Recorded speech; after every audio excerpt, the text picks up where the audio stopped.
hello there, human tippies, earthlings, whoever you are, wherever you are, whatever you're doing, and if you're lucky enough indeed to be doing it too. This is a little bit of a chalk and cheese comparison test. This is the Obj.268, and then we're going to have a look at the Obj.263, because I get asked all the time, which tank should I get? The Mouse or the E100? The 62A or the 140? The 268 or the 263? And I chose this particular 268 battle from the ream of 268 battles I had at my fingertips, because I really like the fact that this showed how the tanks are in fact, very similar. This tank is going to be played at the front line. This is Tej, TEJ, and then we're going to have Shinobu Hitman rock on in the 263. And it made me think about what the tanks do. And I realized that the 268 and the 263 are actually very, very similar tanks. If you had a Venn diagram, which is two circles, and the areas where they intersect are the commonalities, the areas where they intersect would actually be quite large. They're both very, very quick. They both have very awkward armor profiles on the tanks themselves. The 263's armor up close and personal is incredibly difficult to deal with. The 268's armor at range is very awkward. You saw it bounce a shot early on. They've both got excellent pen on their guns because they're T10 TDs. The AP pen on the 268 is 303 millimeters, for God's sakes. The AP pen on the 263 is not that good. It's still pretty good. It's 290 millimeters of pen. So fast, awkward armor, great pen. That's a lot of commonalities. So there is actually a big crossover between the tanks that people don't seem to realize. It's a lot closer than people think. It's like the 62A and the 140. They're very, very similar tanks. What I like then is that they also are super specialized in one particular area that is completely the opposite to the other tank. And it's based around the guns with a few other factors rolled into it. For instance, the big key here is that tank is about to get hit by a 640 Alpha average Alpha gun, and it hits it for 669. That makes the trades in the 268 very, very nice. It's also got a bit of gun depression, which helps as well. But that basically means if you're going to trade with another tank and you can do 640 Alpha and they can do 460 Alpha, you're going to win that trade. If you're doing that with a 263, then you're relying on a long time on target because the 263 is all about DPM. But I don't want to go down that rabbit hole just yet. So what you're looking at with this tank is a tank that can make really big hits from cover because it's got outstanding camouflage. It's got excellent pen, so it goes through more often than not. And then it's quite quick and mobile. So it's a great ambush predator that can take a shot and then get back into cover very, very quickly. But if it has to in a pinch, it can play that forward line in the right situation, as Tej is just showing. This is brilliant work, right? That's the opposite of the 263's speciality. The 263 speciality is in the tight. It is up close and personal. Now, you can absolutely play it as a sniping tank, but here's the key. The 263's gun is a more accurate gun than the 268's. It certainly is, but its high-end pen, its absolute ceiling, is a lot lower. The 268 can get up to 380 millimeters of pen on its heat rounds, which is a lot of pen. The 263 tops out at 330 on an APCR round. So you can see right there that it is not suited for penning a heavy tank at long range. It's just not that tank. It is, however, outstanding in terms of marksmanship. The dispersion on the 263's gun is 0.29. However, the 268's gun is 0.299. So you're looking at a very, very good weapon. And it's why I think the 268 is probably more suited to the standard part of the player base. It's not that it's an easy tank to drive, it's that it's an easier tank to drive.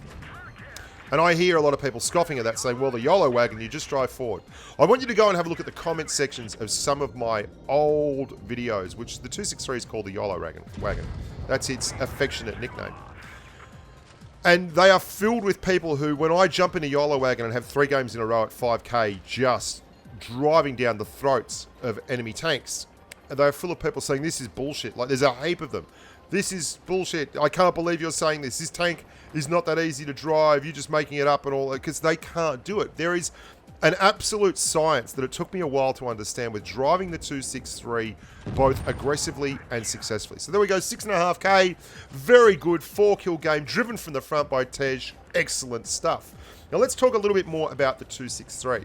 And as you can see, this is how I would drive the 263. The Foch that's in front of it is actually an interesting case in that it is kind of like a blend of the 268 and the 263. I know that sounds funny, but it's even closer to a 263 than you'd expect. Anyway, I digress, as I am wont to do. If you watch the channel for any length of time, you know that I could talk myself to a standstill. Big hit in the side. And that's the price of admission. Getting across here is cost him. But what I like about this game for Shinobu is that he's putting the tank in the right position. Now, how does the 263 work? And why is it so successful? It's got one of the highest damage per minute numbers in the game. The 268, for all the fact that its DPM is lovely, clocks in at about 3,039 damage per minute. That means every 60 seconds, if the gun is firing on the reload, you can put out just over 3k damage. The 263, if its gun is firing every 60 seconds, the Obj.263 can put out nearly 4,000 damage, 3,855. Neither of those using adrenaline, those numbers. So what happens is tanks get stuck in front of this, and it has to be up close and personal. This is where it works best. And they quite simply get burned. They get burned to the ground. They panic. And the armor profile is such that it's not that it's impenetrable, it's that the armor is so awkward that it takes ages for them to aim in, and if you're swinging it around like that, they'll miss anyway, and then they've got to just get the hell out of dodge, because if they don't, they get a return shot for 460 very, very quickly. And you can see how aggressive our Amigo here is being. Watch how long between taking a shot from that ST1 and putting one back in he goes. Like, the gun is ready to go now. That's like the ability to put out nearly 1,000 damage. Bang, bang. It's so devastating. And what will often happen with the 263 is people will camp in it, and they will sit at the back and they won't utilize it. The 263 is best intimidating at the front line. You want to go with your heavy tanks. You want to spin this bastard around up close to the bad guys and watch how they lose their bottle. They basically get stuck in situations that they just can't deal with. That is a high DPM tank, but he's under 500 hit points, and it is absolute shred time. The armor profile is what really works, but it's not impenetrable. There are areas around the mantlet, there are areas around the lower glacis. If they get the top of the deck, then it's going to do you as well. But it is absolutely not the traditional form of TD, and it's one of the reasons why it is absolutely one of my favorite tanks in the game. I've done so many videos on this. At one point, I just had to stop playing the tank because I was having too much fun and doing too many videos on the 263. And I always played it at the front.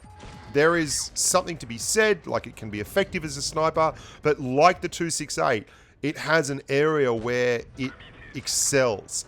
And this tank excels being shoved up the date of the bad guys in an angry and aggressive fashion. You can last for 60 seconds in the game, do nearly 4,000 damage, and completely skew the game in your team's favor. It's one of those tanks where I died so often in games that I won, and in the games that I lost, I was alive towards the end because I hadn't managed to get the tank into close quarters combat. I hope you guys enjoyed that. I'm going to do a few more of these things. I actually quite enjoyed taking a long look and using some of the subscriber replays that I found that suited it really well to highlight just why these tanks are both so efficient at what they do well and so... I mean, you saw that 268 driven at the front line on mines. It's totally doable. Until next time, look after yourselves, boys and girls. Shinobu Hitman Lazaret with 7,100 damage, 3,000 damage blocked. I mean, and he did it all on the heavy load. All those penalties. That was the... I'd driven this Asia account for a week. When I came back, all the guys that I'd set inactive on, the serial offender that we had a video on last week. Yeah. Look after yourselves and stay safe on the battlefield. Bye for now.